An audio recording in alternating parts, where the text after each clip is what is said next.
Come in from wherever you have been today and let the day soften behind you for a while. There is a story tonight that reaches back further than empires, further than cities, further than the written word itself, and it begins with something so ordinary that most of us never think about it at all. It begins with a meal. For nearly the entire span of human existence, eating has been a quiet negotiation with death. Long before there were doctors, before there was medicine, before anyone understood what made a person sick, every mouthful carried a real and unspoken risk. A piece of meat left in the heat a day too long, a handful of unfamiliar berries picked from an unfamiliar bush, a sip of water drawn from a pool that looked clean enough. These were not dramatic dangers announced with warning signs. They were silent ordinary, and they killed people constantly in every corner of the ancient world long before anyone had the words to explain why. Picture a woman kneeling beside a fire at the edge of a river valley, somewhere in the vast stretch of time before agriculture, before permanent shelter, in a world where a single bad decision about food could end a life within a day. She is perhaps 30 years old, though, by the standards of her world that already makes her one of the older members of her small group. Her hands are cracked from cold water and rough stone. Beside her lies the carcass of an animal her group brought down 2 days earlier, most of it already eaten, shared, dried where possible, but a portion remains and the light is fading and the smell coming from it has begun to change. She leans closer and draws the scent in slowly, the way she has done 1,000 times before, the way her mother did before her, the way every person in her line has done, stretching back further than memory reaches. There is no certainty in this moment. There is only instinct built from generations of watching what happened to those who ate carelessly and those who did not. A sharper edge to the smell than yesterday, a faint sourness beneath the char of the fire. She holds a small piece near her lips and hesitates, weighing hunger against a feeling she cannot fully name but has learned never to ignore. Around her a child stirs in the dark, hungry too, watching her hands the way children have always watched the hands of the person who decides what is safe to eat. She sets the piece down unfinished and reaches instead for the dried strips hanging near the fire, the ones she knows, the ones tested by time. It is a small decision. It will never be recorded anywhere. And it is in its own quiet way one of the most consequential kinds of decision a human being has ever made, repeated across hundreds of thousands of years by countless people whose names are lost, whose caution kept a lineage alive one meal at a time. What is remarkable when you sit with this for a while is how much of what feels instinctive to us today, the curl of the lip at a strange smell, the hesitation before eating something unfamiliar, the deep discomfort many people feel around meat that seems even slightly off, is not really instinct at all in the way we imagine it. It is inheritance. It is the accumulated memory of a species that learned through an almost unimaginable number of losses, which risks were worth taking and which were not. Disgust, it turns out, may be one of the oldest survival tools human beings ever developed. Older than tools of stone, older than fire itself in some form. The people who felt it strongly, who trusted that flicker of unease in their gut, tended to live long enough to pass it on. The people who did not often did not get the chance. There is another detail worth sitting with here, one that surprises most people the first time they hear it. Long before anyone understood the existence of anything like bacteria or parasites, entire cultures independently developed. Food, customs, ways of preparing, storing, seasoning, and combining food that we now understand had a real protective effect against illness. Even though the people following those customs could not have explained why in any scientific sense, they simply knew, through trial and terrible error passed down across generations, that certain practices kept people alive and certain others did not. It is one of the quiet miracles of human history how much true functional knowledge about the invisible dangers in food existed long before anyone had the tools to see what that danger actually was. Before we go further into this history, there is something worth mentioning. If this is the kind of history you've been looking for, the kind told slowly and honestly and without the need to shock you, it helps enormously if you take a moment to follow along and leave the video a like. It costs you nothing, and it makes a real difference in whether stories like this continue to get made. And if you feel like it, leave a comment and let me know where in the world you're listening from tonight, and what drew you to a story like this one. I always read them, and I am always glad to know who is out there in the dark listening along. Now get comfortable, settle in, and let us go back further than you might expect. That single hesitation beside the fire, that woman weighing a scent against her hunger, was never an isolated event. It was one instance of a pattern repeated across the entire span of human existence on every continent in every era, long before anyone called it food safety, long before there was a name for any of this at all. The relationship between people and the food that sustained them has always carried a shadow side, a constant, quiet negotiation with the possibility of harm, hidden inside the very thing meant to keep them alive. As small bands of early humans became larger communities, and as those communities began to settle, farm, store, and trade what they grew and gathered, the nature of that danger did not disappear. It simply changed shape, growing more complicated, more hidden, and in some ways more dangerous than anything a single hunting family beside a river had ever faced. The story of how humanity slowly, unevenly, and at tremendous cost learned to protect itself from the food it depended on is a story that stretches across nearly the whole of civilization, through ancient empires who poisoned themselves without knowing it, through medieval villages gripped by outbreaks no one could explain, through industrial cities where the food sold on every street corner became a kind of quiet gamble, all the way to the laws and protections that exist so today, imperfect as they still are. It begins, as so much of human history does, with nothing more than a family trying to make it through the night, and from there it only grows larger. The story of that hesitation beside the fire did not end with one family or one river or one long night. It became a pattern repeated with such consistency across so many generations that it eventually shaped something deeper than memory. It shaped instinct itself, folding itself so completely into the human body that people today rarely even notice when it happens. A curled lip, a held breath, a wave of nausea at the wrong smell in the wrong moment. All of it descends from an ancient and largely unwritten curriculum, one taught not in any school, but in the quiet, repeated lessons of survival passed from parent to child, grandmother to grandchild elder, to the young ones learning to feed themselves in a world that offered no guarantees. For most of human history, this knowledge lived nowhere but inside people. There were no labels, no expiration dates, no official warnings. What existed instead was something closer to a living library, carried entirely in memory and demonstrated through action. A mother showing her daughter which roots swell and soften in a particular way when they turn dangerous. A hunter teaching a younger man to recognize the subtle shift in color along the edge of a cut of meat that has been exposed too long to warm air. An older woman in a coastal settlement warning the children away from a particular shellfish during certain warm months, without any understanding of the microscopic organisms responsible, only the accumulated hard-won knowledge that eating it then had in the past meant sickness or worse. None of this was written down, because for the overwhelming majority of human history, writing did not yet exist.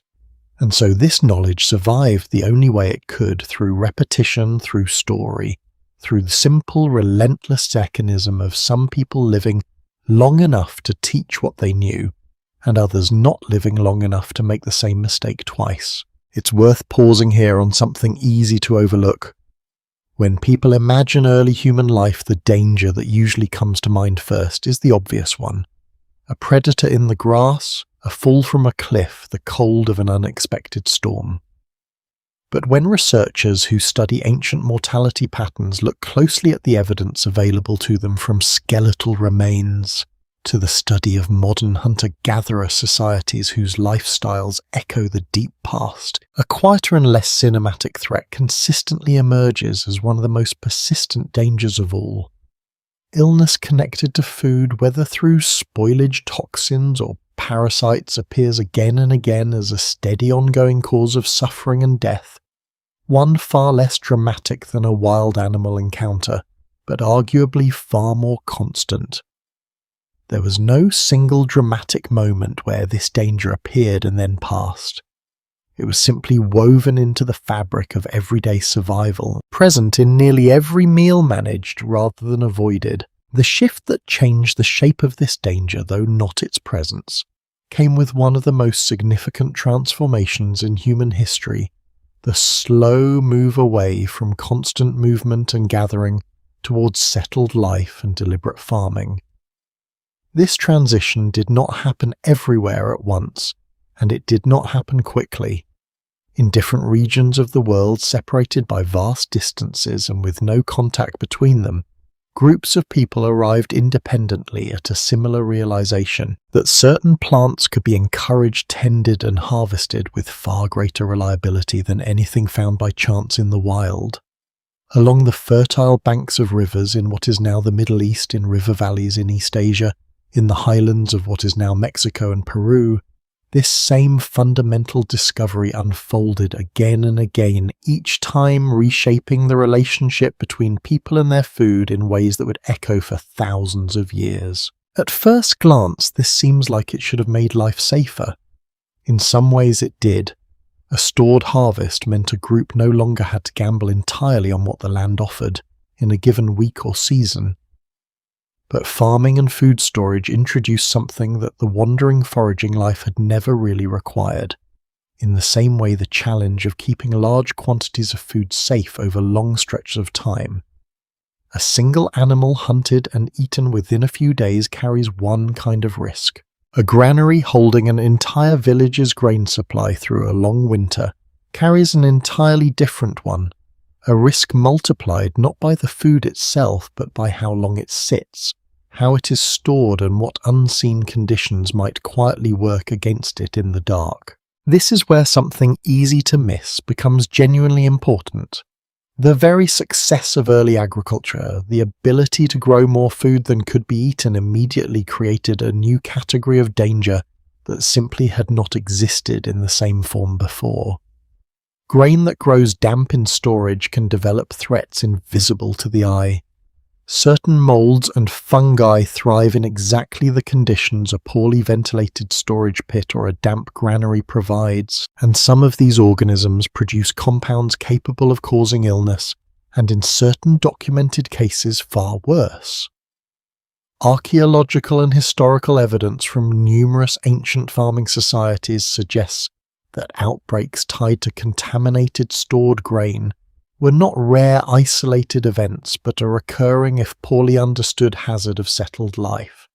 Entire communities, historians now believe, sometimes suffered strange waves of illness, confusion, or even mass symptoms resembling what we would today associate with certain kinds of poisoning without any framework to understand the true biological cause behind what was happening to them.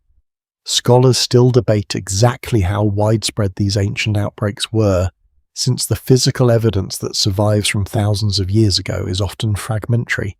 But the pattern that does survive, scattered across different cultures and centuries, points toward the same uncomfortable truth.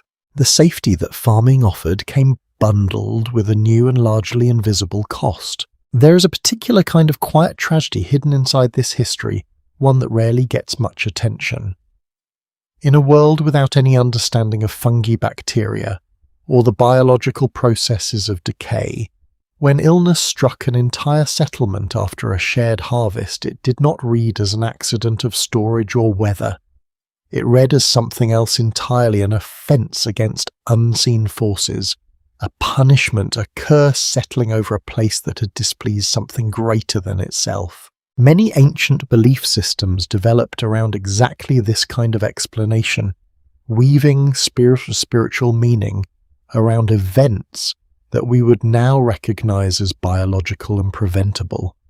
It is a reminder that so much of what people once called fate, or the anger of the gods, or a curse upon the land, was in truth something far more ordinary and far more human, the slow, invisible work of organisms too small to see acting on food too precious to throw away. What makes this part of the story so quietly remarkable is how much genuine functional wisdom people managed to develop anyway, even without any scientific understanding of what they were actually proacting against.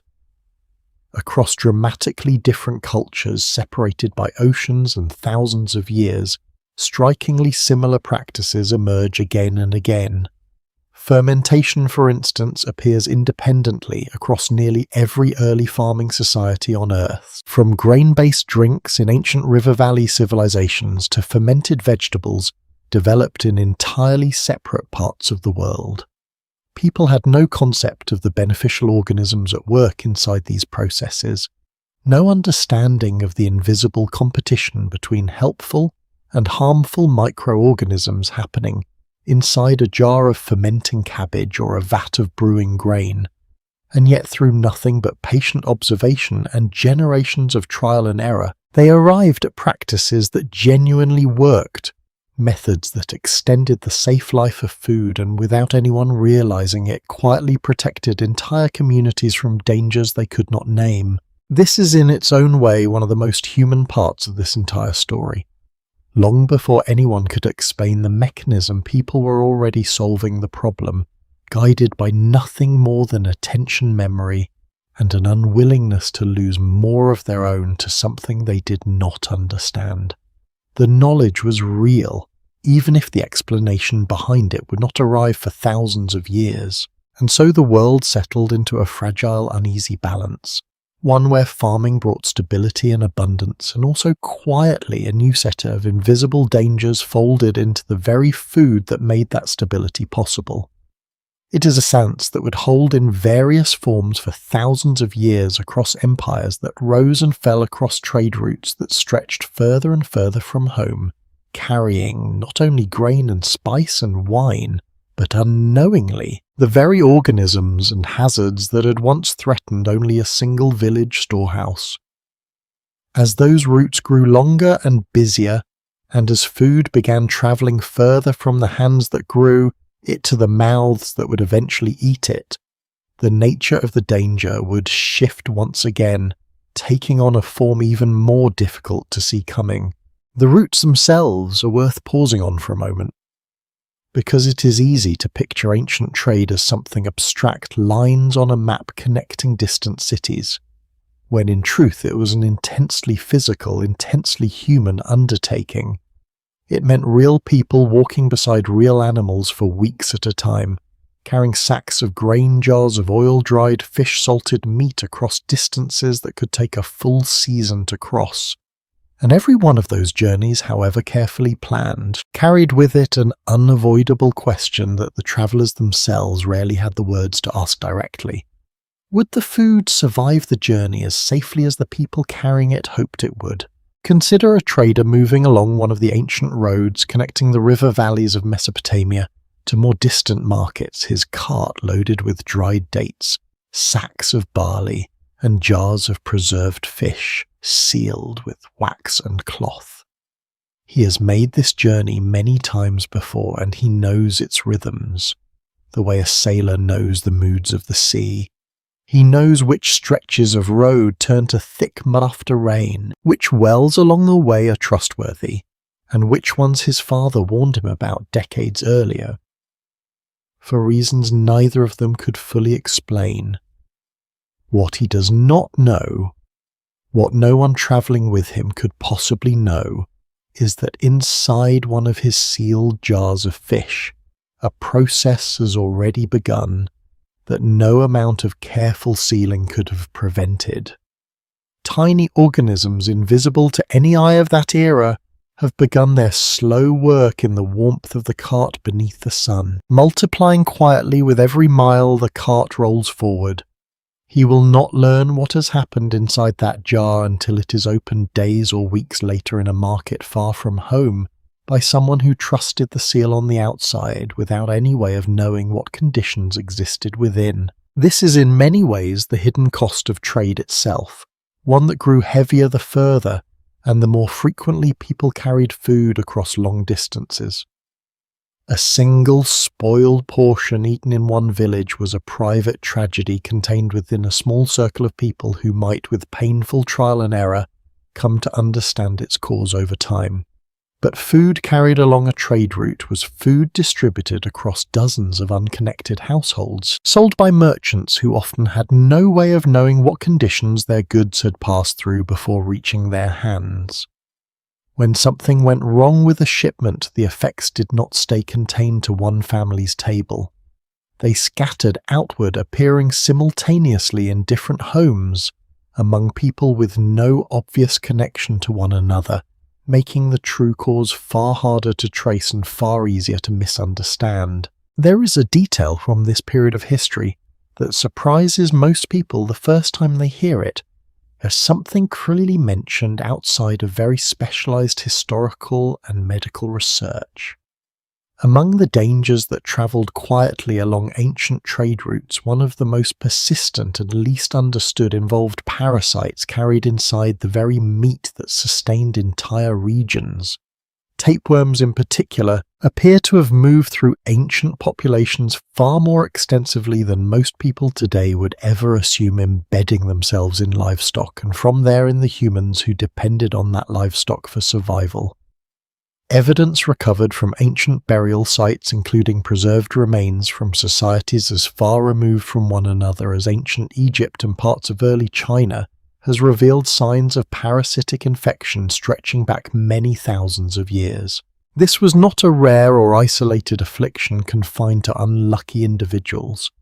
Researchers studying these ancient remains have come to believe it was in many regions, closer to a normal condition of daily existence, so persistent and so widespread that entire populations may have lived their whole lives quietly hosting these unwanted passengers without ever fully separating from them. What makes this particular thread of history so quietly unsettling is not the presence of the parasites themselves, but how invisible their effects often were. A person carrying a tapeworm might experience nothing more than vague chronic fatigue, a persistent hunger that never seemed satisfied no matter how much they ate, or a slow, unexplained thinning of the body over months and years. There was no dramatic moment of crisis, in most cases no single event that pointed clearly to the cause. It was simply a quiet, ongoing drain on the body woven so deeply into the fabric of ordinary life across so many regions that it may not have registered as an illness at all in the way we would understand that word today. It was simply for an enormous number of people across the ancient world a normal and largely accepted condition of being alive. Here again, the deeper you look into this part of history, the more you find buried underneath the surface of daily existence a pattern of quiet endurance that rarely makes its way into the grander narratives people usually tell about the ancient world. When we picture early civilizations, we tend to picture their monuments, their rulers, their wars, and their triumphs. We picture temples and armies and the sweep of empire. We picture far less often the ordinary body of an ordinary farmer or trader carrying inside it, unknowingly, the accumulated cost of every meal eaten across a lifetime in a world with no understanding of what moved invisibly between the animals people raised and the people who depended on them. It would be easy from the safety of the present to imagine that ancient people simply accepted this as an unavoidable fact of life, a shrug in the face of the inevitable. But the historical and archaeological record tells a more complicated and, in its own way, more moving story. Across numerous ancient cultures, evidence survives of deliberate, careful practices developed specifically around meat preparation practices whose original purpose was likely more instinctive than scientific, built from painful experience rather than understanding, yet which happened to reduce, even if imperfectly, some of these very risks. Thorough cooking, particular methods of salting and drying specific customs around which animals were considered safe to eat, under which conditions these practices developed independently, across cultures with no contact with one another, each arriving through its own long, costly process of trial and loss at solutions that, whether anyone at the time understood why, actually worked to some degree. Scholars still debate how consciously these connections were understood by the people who developed them, since so much of this knowledge was never written down, existing only in the form of practice and habit, passed silently from one generation of cooks and farmers to the next. It's worth sitting for a moment with how strange and how quietly impressive this actually is. People who had no concept of a parasite, no understanding of what a microorganism even was, nonetheless developed food practices that, through nothing but patient observation across countless lifetimes, offered them real protection against dangers they could never see and never fully explain. It's one of the clearest examples in the entirety of human history of a truth that runs through so much of what people once called superstition or old custom, the idea that behind a great deal of ancient practice dismissed too easily by later generations as ignorance lay a genuine hard-won wisdom earned at tremendous human cost and passed forward not because anyone understood the mechanism behind it, but because it worked, and working was enough to keep it alive. And yet, for all of this accumulated wisdom, for all of the careful inherited caution built into how people prepared and shared their food, there remained one force capable of overwhelming even the most careful of ancient customs. It was not carelessness, and it was not ignorance in the way we might assume. It was something closer to a kind of accidental confidence, the particular danger that comes not from doing something recklessly, but from doing something with such refined skill, such long-practiced elegance that no one involved could imagine the very thing they had perfected might also be quietly and steadily working against them the entire time. Nowhere in the ancient world would this particular kind of danger reveal itself more strikingly or more strangely than among the very people who believed themselves most civilized, most advanced, and most in control of what they ate and drank. Refinement, as it turns out, has never been a guarantee of safety. If anything, the more elegant a solution appears, the more completely people tend to trust it. And nowhere in the ancient world does that particular truth reveal itself more clearly than in the kitchens and banquet halls of Rome. By the height of its power, Rome had become a civilization that prided itself on mastery over engineering, over law, over the very land it conquered and reshaped to its will. Its aqueducts carried water across astonishing distances. Its roads connected a world larger than almost anyone at the time could fully comprehend. And its cuisine, particularly among the wealthy, had developed a level of sophistication that would have seemed almost unimaginable to earlier generations. Rome did not simply eat. It refined the act of eating into something closer to an art form layered with technique, tradition, and an almost obsessive attention to flavour. Among the most prized techniques in Roman cooking was a particular method for creating a rich sweet syrup used to preserve fruit flavour wine and finish sauces, served at the tables of the empire's most powerful families. The syrup was made by slowly simmering grape. Must the fresh, unfermented juice pressed straight from the grape down into a thick, dark concentrate. It is in principle not so different from techniques still used in parts of the world today. The difference, the detail that would have proved devastating, lay entirely in the vessel used to make it. Wealthy Roman households favoured pots made of lead for this particular process, and for good reason, at least by the understanding of the time. Lead pots conducted heat evenly resisted the acidity of the grape juice far better than bronze, which could turn the syrup bitter, and produced a noticeably smoother, sweeter result than any alternative available. Roman cooks and writers on the subject actively recommended lead vessels for this exact reason, describing the improved flavour with the kind of confident authority that comes from generations of accumulated culinary tradition.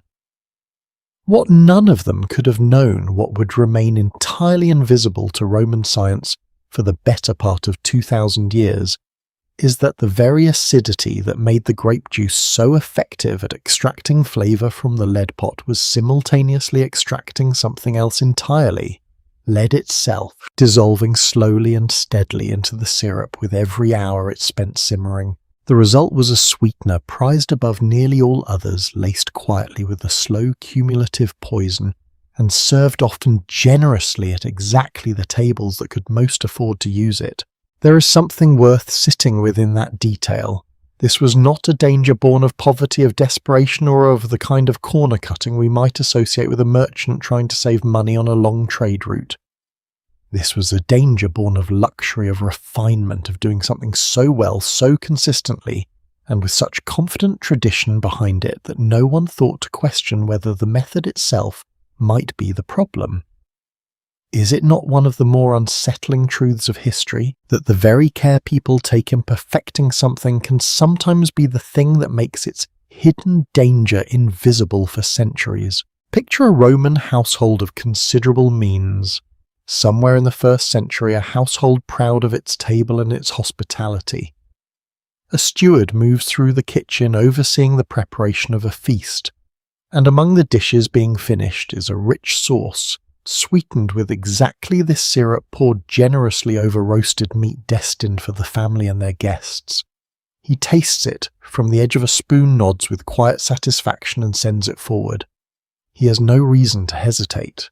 This is by every standard he knows food prepared correctly, expertly, in keeping with the finest traditions passed down through generations of Roman cooking. The danger sitting quietly inside that sauce will never announce itself in a single dramatic moment. It will not cause anyone at that table to fall suddenly ill that evening. It works instead across years, sometimes decades, accumulating slowly in the body of anyone who consumes it regularly, embedding itself in bone and blood, in the slow invisible deterioration of health that Roman physicians would observe again and again, without ever fully understanding its cause. Modern researchers studying the physical remains of the Roman elite have found evidence consistent with elevated lead exposure, and the pattern that emerges is a striking one. It appears most strongly not among Rome's poorer citizens, who could rarely afford the sweetened wines and elaborate sauces associated with this particular preparation, but among the wealthy, the very class of people with the greatest access to refined food and drink, and by extension, the greatest exposure to this particular hidden risk. There is a certain quiet irony in that one that seems to echo across so much of this history. Access to abundance, to refinement, to the very best a civilization could offer, did not protect people from harm. In this case, it may well have delivered them directly into it. The symptoms associated with chronic lead exposure read to modern eyes like a strange and troubling checklist. Persistent joint pain, particularly affecting the extremities. Cognitive changes ranging from irritability to confusion to a gradual decline in mental clarity. Digestive troubles that came and went without any clear pattern. Difficulty conceiving children, and among those born to affected parents, a higher likelihood of health complications. Roman physicians documented many of these symptoms individually, describing conditions that occurred with notable frequency among the wealthy, without ever connecting them to a shared underlying cause. They had no reason to suspect the syrup on their own tables. Why would they? It was after all one of the finest and most carefully made products their civilization had to offer. This raises a question that historians of ancient Rome continue to debate seriously, and it is worth being honest about the uncertainty involved. Some researchers have proposed that widespread lead exposure among the Roman elite may have contributed in some measure to patterns of declining fertility illness, and even certain behavioral and cognitive changes observed among portions of the ruling class over generations. It is a genuinely provocative idea, and it has captured public imagination for decades, sometimes in ways that stretch well beyond what the evidence can actually support. The reality, as most serious historians and toxicologists studying the question will tell you, is considerably more measured. The evidence remains incomplete, and no single explanation fully accounts for the complex, layered decline of an empire as vast and as long-lived as Rome. Lead exposure was almost certainly a real and meaningful health burden for those who experienced it, particularly among households wealthy enough to consume sweetened wine and syrup regularly. But framing it as a primary cause of Rome's eventual transformation and fall oversimplifies a history shaped by economic pressure, political instability, military overextension, and forces far larger than any single dietary habit. What can be said with more confidence is narrower, and in some ways more human. For a significant number of Roman citizens, particularly among those who could afford the very finest that their civilization produced, the food and drink most associated with wealth and refinement carried within it a slow, invisible cost that no one at the time had any way of detecting. There is another layer to this history worth mentioning, one that rarely makes its way into popular retellings of Roman life.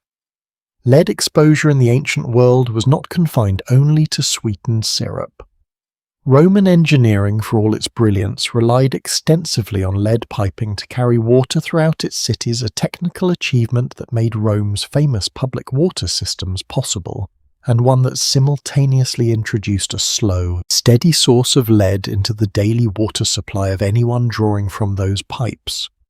Some historians and scientists studying ancient water systems believe that the concentration of lead in Roman drinking water, while measurable, was likely lower than the exposure delivered through sweetened wine and food, since flowing water tends to carry away far less dissolved lead than a syrup simmered for hours inside a stationary lead vessel. Even so, it adds another quiet thread to the picture, another small invisible cost woven into the everyday infrastructure of a civilization that believed with genuine confidence that it had mastered the challenge of feeding and sustaining itself safely. What makes this particular chapter of history so quietly haunting is not scale, and not even the eventual toll it likely took. It is the complete absence of malice or negligence in any conventional sense. No merchant was cutting corners here. No one was cheating anyone else for profit. This was expertise, tradition, and refinement applied with total sincerity by people doing exactly what generations before them had taught was the right and proper way to prepare their finest food. The danger did not come from anyone doing something wrong. It came from an entire civilization doing something skillfully, consistently, and with complete confidence for centuries without ever having a way to see what that skill was quietly costing them. It would be many centuries before that particular kind of invisible danger revealed one of its darkest forms again. Not in a wealthy household proud of its refined cooking, but in the fields and granaries of villages far removed from Rome's fallen empire, where an entirely different substance growing quietly and unnoticed on the very grain meant to feed and sustain an entire community through the long winter months was about to teach a very different lesson about what could hide unseen inside the food people trusted most. There is a particular kind of silence that settles over a medieval village in early spring, the quiet stretch of weeks when the previous year's harvest has nearly run out, and the new one has not yet begun to show itself in the fields. It is in many ways the hardest season of the agricultural year, and it is precisely in this season, in villages scattered across parts of medieval Europe, that a different kind of danger sometimes made itself known, one that grew not from carelessness or poverty, but from something far stranger, something growing quietly on the very grain meant to carry a community through to the next harvest. Rye was for centuries one of the most reliable staple grains available to poorer and rural communities across large parts of medieval Europe. It tolerated cold, thrived in soils too poor for wheat, and could be stored through long winters when little else remained. For countless villages, particularly across regions of what is now France, Germany, and parts of Scandinavia, rye bread was not a luxury or a choice. It was simply what most people ate day after day, meal after meal, often for the whole of their lives. What almost no one understood for the greater part of 1,000 years is that Rye carries a particular vulnerability that few other grains share in quite the same way. Under certain damp, humid growing conditions, a small dark fungus can take hold on the developing grain heads in the field, replacing individual kernels with hardened purplish-black growths that, to an untrained eye working quickly at harvest time, can look almost like slightly larger, oddly coloured grains of rye itself. This fungus carries within it a group of powerful compound substances capable of profoundly affecting the human body and mind. And for the greater part of medieval history, no one had any framework for understanding what these strange dark growths actually were, let alone what they were capable of doing to anyone who unknowingly ate bread made from grain contaminated with them. Picture for a moment a small farming village, somewhere along a damp river valley in the 10th or 11th century in a year, when the spring rains have lingered far longer than usual, keeping the fields wet and heavy through the critical weeks when the rye is forming its grain. A miller, an experienced man who has ground grain in this same mill for decades, works through sacks brought in from the surrounding farms, sacks that look at a glance much like any other year's harvest. He has no reason for particular concern. The grain smells much as it always does. It grinds much as it always does. He has no way of knowing, standing there in the familiar dust and rhythm of his own mill, that scattered among the healthy kernels are a meaningful number of the dark fungal growths that will within days begin to change the fortunes of every household that eats bread made from this particular batch of flour. What follows in villages where this occurred is something that historians and medical researchers have pieced together slowly over centuries from a scattered and often unsettling historical record. People who consumed enough contaminated bread began experiencing a range of deeply frightening symptoms. In some documented outbreaks, sufferers described a burning sensation in their limbs so intense that entire communities came to associate the affliction with fire itself. A burning felt not on the skin but seemingly beneath it, deep in the hands and feet, sometimes severe enough that the extremities would darken, and in the most extreme and prolonged cases develop symptoms resembling the effects of frostbite or gangrene, despite there being no cold involved at all.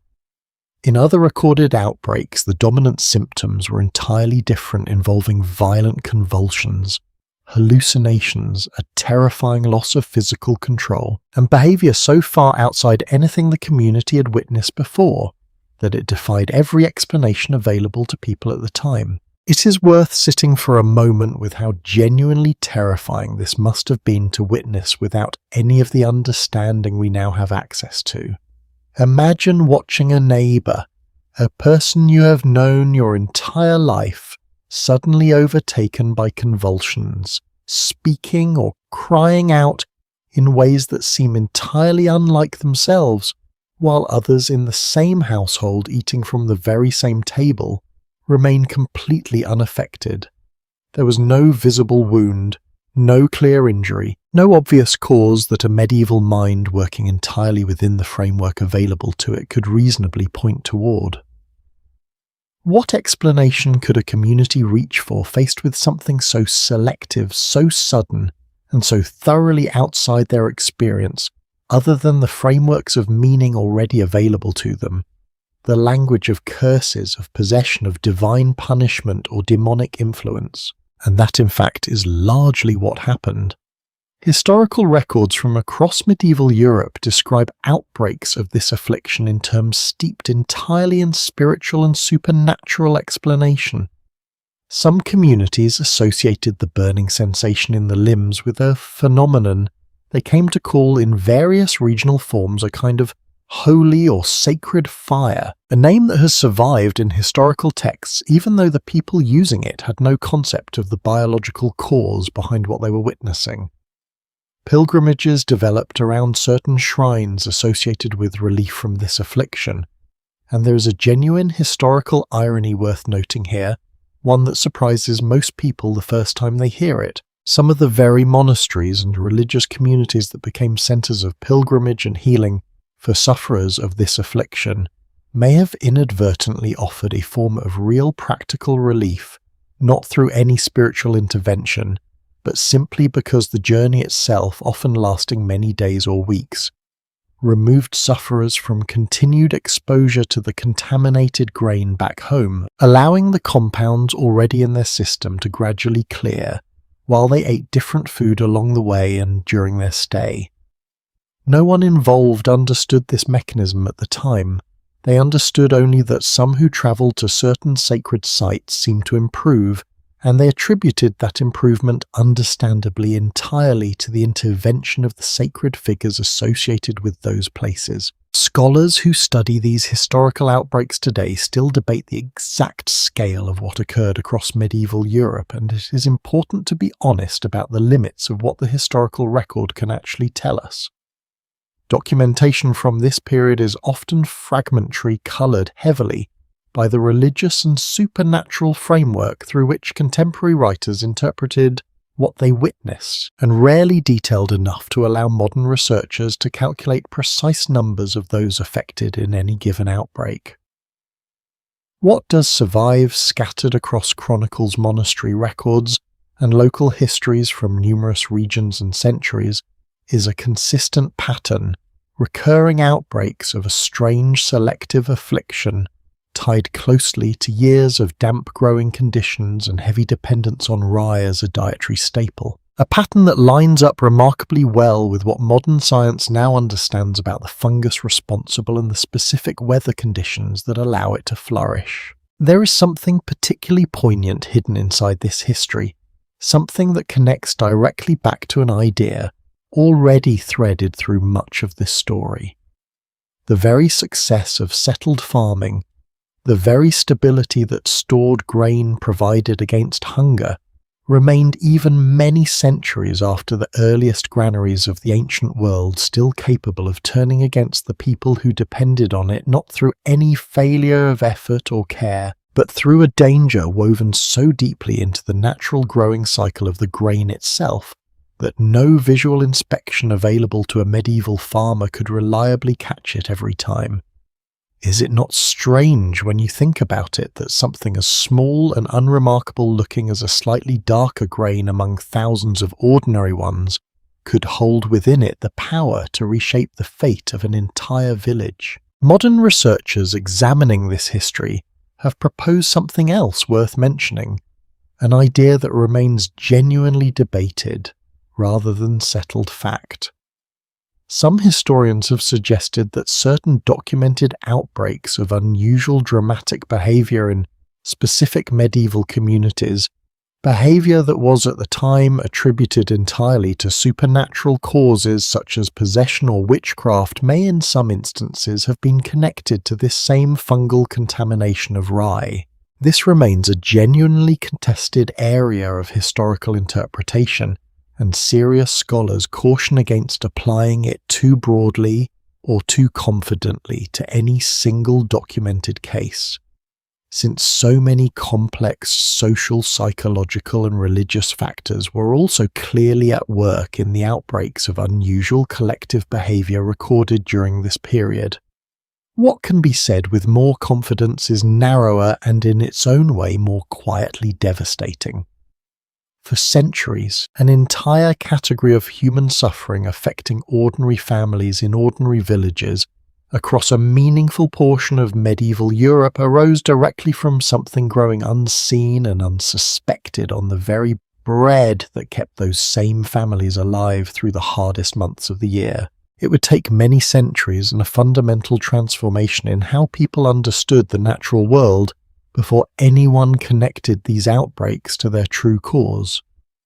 Long before that understanding arrived, though another transformation was already beginning to take shape, one far removed from damp rye fields and quiet farming villages, it would occur instead in crowded growing cities, where the food people relied upon began passing through the hands of strangers more often than family, and where an entirely different and in some ways far more deliberate kind of danger was slowly, quietly beginning to take root. And by the middle years of the 1800s, something had shifted in how people in growing industrial cities related to the food on their own tables, a change so gradual that almost no one living through it seemed to notice it happening. For nearly the whole of human history before this point, most people had known, at least in a general sense, where their food came from: a neighbour's field, a local mill, a family's own modest store of preserved goods.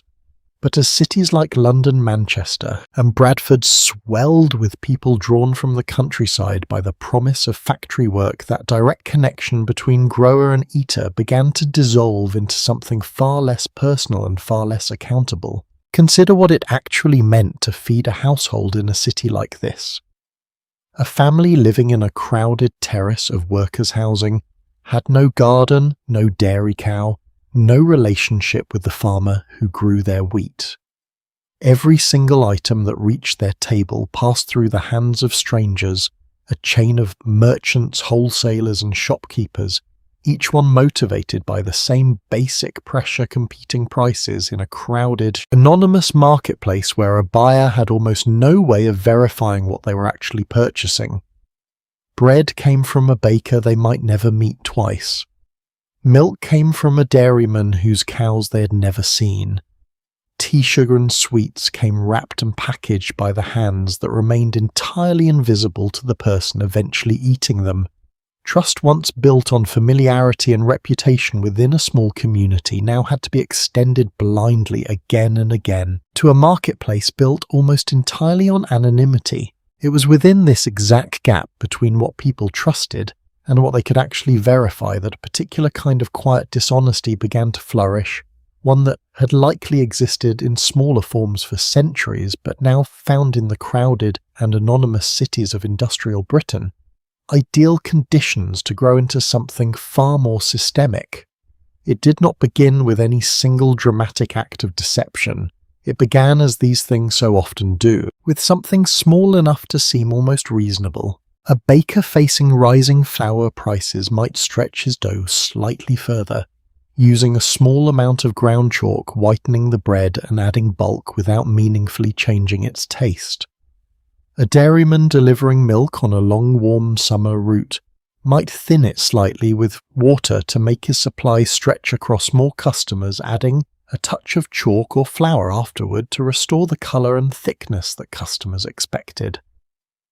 A grocer selling tea leaves, one of the most expensive staples in a working household's budget, might extend a diminishing supply by mixing in used tea leaves dried and recoloured, or leaves from entirely different plants altogether, counting on the fact that few ordinary customers could tell the difference by taste alone.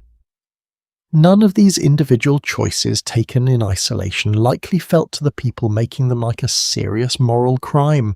They felt more likely like survival, like the ordinary compromises of a difficult trade in a competitive and unforgiving market. But here is where the picture becomes considerably darker and considerably less forgivable, and this is a detail that surprises most people the first time they encounter it. This was not by the middle of the 1800s a scattered handful of desperate individuals cutting small corners here and there. It had become by every serious historical and scientific account from the period an enormous, deeply entrenched and remarkably casual industry, one operating with a scale and a level of organisation that most people today would find genuinely difficult to believe. Substances added to food during this period went far beyond harmless bulking agents like chalk or water. Investigations conducted during this era using the best chemical analysis available at the time uncovered a list of additives that reads to modern eyes like something closer to a catalogue of poisons than a list of food ingredients. Certain sweets and confections particularly, those brightly coloured to attract customers, were frequently coloured using compounds containing lead or copper, chosen specifically because they produced vivid, appealing shades of green, yellow, and red at a fraction of the cost of safer alternatives. Pickled vegetables were sometimes treated with copper compounds, deliberately not by accident, because copper produced a more vibrant, appealingly green colour that customers had come to associate, wrongly and dangerously, with freshness and quality. Certain beers and ales, particularly cheaper varieties sold to poorer customers, were occasionally adulterated with bitter substances meant to mimic the taste of proper hops at a fraction of the cost, substances that range from merely unpleasant to genuinely toxic depending on the specific compound used and the skill or lack of skill of the person using it. Even bread, that most basic and universal of foods, was sometimes bulked not only with chalk but with substances including plaster and, in some genuinely documented cases, ground bone. It is worth pausing to ask a simple, uncomfortable question here. How does an entire society reach a point where this becomes not the exception, but something close to an accepted norm across an entire trade? The answer that historians have pieced together points not to any single villain, but to something more systemic and in its own way more troubling, a marketplace with essentially no meaningful regulation, no requirement for honest labellings, no legal consequence for selling something other than what it claimed to be, operating in cities so large and so anonymous that a customer wronged by one merchant could simply be replaced the next day by another customer who had not yet learned to be suspicious. Competition rather than punishing this behaviour often rewarded it.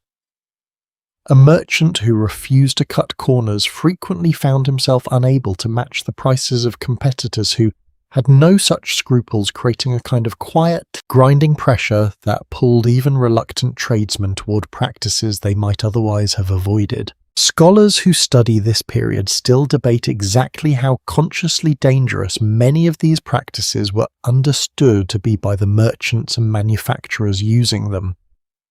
In certain cases, particularly involving substances like chalk in bread or water in milk, the primary motivation appears to have been straightforward economic deception rather than any intention to cause harm, and many of those responsible likely gave little serious thought to whether their additives carried any genuine physical danger at all.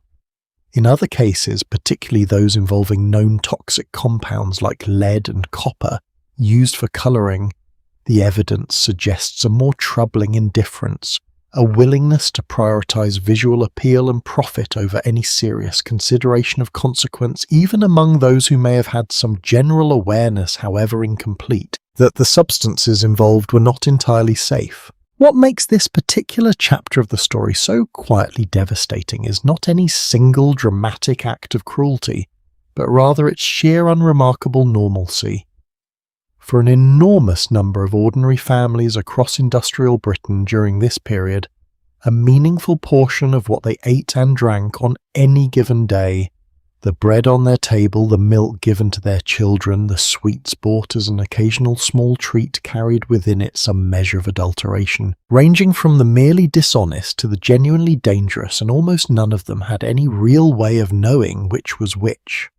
A mother pouring milk for her children in the morning had no chemical test available to her, no label to read, no meaningful legal protection standing between her family and whatever a dishonest or careless dairyman had chosen to add to his supply that particular week. This was the quiet, largely invisible backdrop against which an entire generation of children grew up across Britain's industrial cities, a world where the ordinary daily act of feeding a family carried within it a level of uncertainty that would be almost unimaginable to most people today.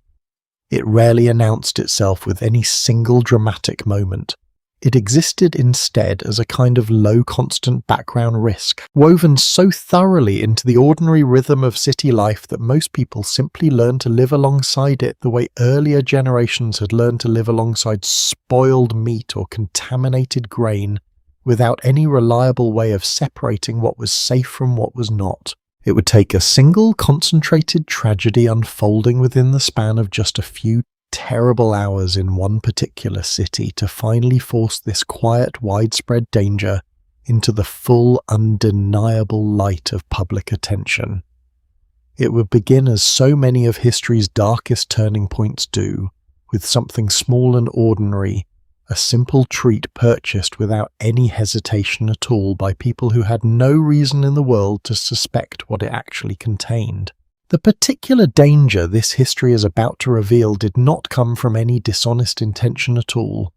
It came from something almost mundane by comparison, an ordinary mistake made on an ordinary morning inside an ordinary shop by people who had every reason to believe they were doing their jobs correctly. And that in many ways is what makes this next part of the story so difficult to sit with. There is no clear villain here in the way the mind wants to look for one.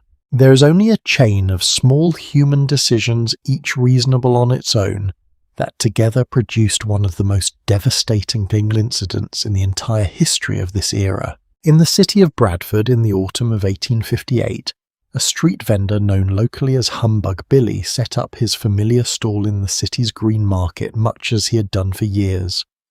William Hardacre. The man behind that name sold peppermint humbugs, small hard-boiled sweets that were an ordinary and beloved treat for working families and their children, cheap enough to be an easy indulgence even for households with very little to spare. He had purchased this particular batch, as he often did, from a local confectioner named Joseph Neal, a man with his own small operation producing sweets for sale across the city. Neither man had any reason on that particular morning to suspect that anything about this batch was different from any other. The recipe itself relied on a common practice of the time, one that circles back directly to the pattern already threaded through so much of this history. To stretch expensive sugar further and increase profit margins, confectioners of this era frequently mixed in a cheap bulking agent known locally as daft, a form of ground gypsum that added weight and texture to sweets without meaningfully affecting their taste, and which was in itself essentially harmless when consumed in the small quantities typically used. It was such a routine, unremarkable ingredient that Neal sent his assistant to a local druggist to purchase the usual supply exactly as had been done many times before. Here is where the chain of small human failures begins, and it is worth walking through slowly, because the horror of what follows lies entirely in how ordinary each individual link in that chain actually was. The regular druggist who normally handled this particular order was ill that day, and in his absence an assistant unfamiliar with the specific stock and its exact storage location took on the task of filling the request. Stored on shelves nearby, in containers that bore some visual resemblance to the harmless daft the shop regularly sold, was a very different substance.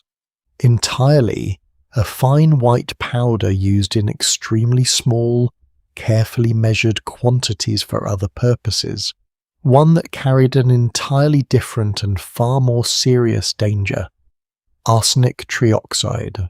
The assistant, working quickly and without the deep familiarity his ill colleague would have brought to the task, measured out roughly 12 pounds of what he believed to be the usual harmless bulking agent and sold it to Neal's messenger boy. No one along this chain, not the assistant filling the order, not the boy carrying it back to the shop, not Neal himself receiving the delivery, had any reason to suspect that anything unusual had occurred. The substance looked in general appearance close enough to what was expected that it raised no immediate alarm. Back at his workshop, Neal mixed this deadly substance directly into a large batch of peppermint humbugs following his usual recipe, with no reason whatsoever to question the ingredient he'd just received. The sweets were boiled, shaped, cooled, and prepared for sale in the completely ordinary way they always had been. By the time this particular batch reached Humbug Billy's stall in the green market, it looked, smelled, and by every outward sign presented itself as nothing more than another ordinary delivery of a beloved and inexpensive treat. Picture for a moment an ordinary Saturday in Bradford's Market Square, the kind of scene that would have played out countless times before without incident. Families moving between stalls doing their weekly shopping. Children tugging at a parent's sleeve asking for a small treat, a penny's worth of sweets to make the errand feel less like a chore. A young girl, perhaps 8 or 9 years old, hands over her coin and receives a small paper twist of peppermint humbugs, the same simple pleasure she has enjoyed many times before. She shares a few with her younger brother on the walk home, tucking the rest into her pocket to enjoy slowly over the following days the way children have always made a small treat last as long as possible. Within hours, in households scattered across the city, something began to go terribly wrong, and it began in a way that offered no immediate explanation. Violent stomach pain, uncontrollable vomiting, a burning sensation spreading through the In a city where illness of many kinds moved regularly through crowded streets and cramped housing, the first cases likely did not immediately stand out as anything unusual. Another family struck by one of the countless ailments that passed constantly through industrial Bradford. But as the hours passed, and as more and more households began reporting the exact same violent, specific set of symptoms, a pattern impossible to ignore began to take shape, one that had no obvious connection linking the affected families together, other than the ordinary everyday act of having purchased sweets from the same market stall. Local physicians called from house to house across the city found themselves confronting something that defied their usual understanding of the illnesses common to industrial life. This did not present like the typical fevers or infections they were accustomed to treating. The pattern was too sudden, too violent, and too tightly clustered around a single, seemingly unremarkable common thread that no one initially thought to seriously investigate a shared treat that had been purchased, shared, and enjoyed by children and adults across dozens of unconnected households throughout the city. Is there anything more quietly devastating than the realization slowly dawning across an entire city as one physician after another begins comparing notes and arriving independently at the same unsettling conclusion that the danger was never external at all, but had been sitting unnoticed and unsuspected inside something as innocent and ordinary as a child's favourite sweet? What followed was a rapid, urgent effort by Bradford's medical community to identify the cause before more lives were lost. An effort complicated significantly by the fact that arsenic poisoning, while known to medicine, was far more commonly encountered in cases of deliberate individual poisoning than in anything resembling a mass accidental contamination of a common food item sold openly across an entire city. The scale of what was unfolding had no clear precedent that Bradford's physicians could draw upon, and this created a genuine and understandable delay before the true cause was confidently identified, and the remaining stock of contaminated sweets could be pulled from sale and from the pockets and cupboards of families across the city. By the time the full scope of what had happened became clear, the human cost was severe. Historical accounts of the exact number of deaths vary somewhat depending on the source and the period over which fatalities are counted, with most careful historical estimates placing the death toll at around 20 people, the great majority of them children, alongside more than 200 others who fell seriously ill but ultimately survived. The evidence surrounding some of the precise details, including the exact final death toll and the full extent of lasting harm suffered by those who survived, remains somewhat incomplete even today, pieced together from period newspaper accounts, medical records, and inquest testimony that does not always agree perfectly on every figure. What makes this particular tragedy so difficult to sit with is not simply its scale, though the loss of so many children in such a short span of time is its own profound weight to carry. It is the almost unbearable ordinariness of every single decision that led to it. No one in this chain of events set out to harm anyone. A sick druggist stayed home as any reasonable person would. An unfamiliar assistant did his best to fill an order using the information available to him. A confectioner used an ingredient he had every reason to trust exactly as he had many times before. A street vendor sold a product that looked in every visible way identical to what he had sold safely for years. And children doing nothing more unusual than accepting a small treat from a trusted local stall paid the ultimate price for a mistake that occurred entirely out of their sight in a druggist's back room hours before they ever laid eyes on the sweets themselves. There is a particular kind of grief embedded in tragedies like this one, different from the grief that follows an act of clear cruelty or malice. It is a grief tangled up with the unbearable randomness of it. The knowledge that on almost any other day, with almost any other combination of small ordinary circumstances, this particular tragedy simply would not have happened at all. The druggist's usual assistant might not have fallen ill that particular week. The containers on the shelf might have been more clearly marked or stored further apart. Any single one of a dozen small forgettable details shifted only slightly, and an entire city might never have learned what happened in Bradford. That autumn might never have needed to learn it at all. But it did happen, exactly as it happened, and the shock of it rippled outward across Bradford, and before long across the whole of Britain, carried by newspapers that reported on the tragedy with a level of horrified attention rarely given before to matters of everyday food safety. For the very first time on this kind of scale, the abstract background danger that had quietly shadowed Britain's food supply for decades, the chalk in the bread, the water in the milk, the copper in the pickles, suddenly had a face and number and an unbearable weight of grief attached to it that an entire nation could no longer look away from. It would take the careful, painstaking work of scientists and investigators applying methods still relatively new to the world at that time to fully uncover not just what had happened in this one particular tragedy, but the true and staggering scale of what had been quietly happening across Britain's food supply for years before anyone thought to look closely enough to see it. What happened in Bradford that autumn did not exist in isolation.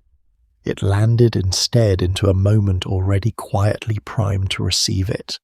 Because for nearly a decade before the tragedy in that market square, one determined man had been trying, with only limited success, to convince the British public that its food supply harboured dangers far more widespread than most people wanted to believe. His name was Arthur Hill Hassall, a physician and skilled microscopist working in London, and his path toward this work began as so many important discoveries do almost by accident.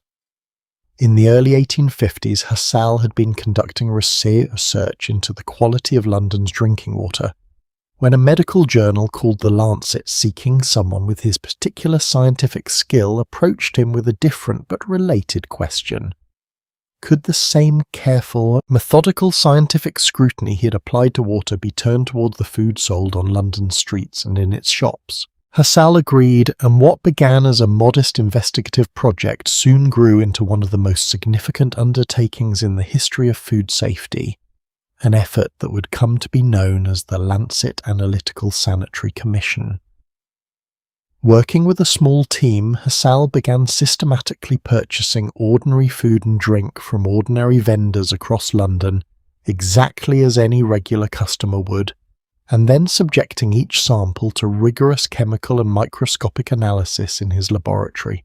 The tool at the very centre of this work was in its own quiet way revolutionary for its time. The microscope had existed for centuries by this point, but its serious systematic application to food analysis on this kind of scale was something genuinely new. Hassall developed and refined techniques for examining substances like tea, coffee, sugar and flour under magnification, learning to distinguish the authentic plant structures of genuine ingredients from the telltale signs of substitution and adulteration. A leaf that claimed to be tea, but showed under his lens a cellular structure entirely inconsistent with the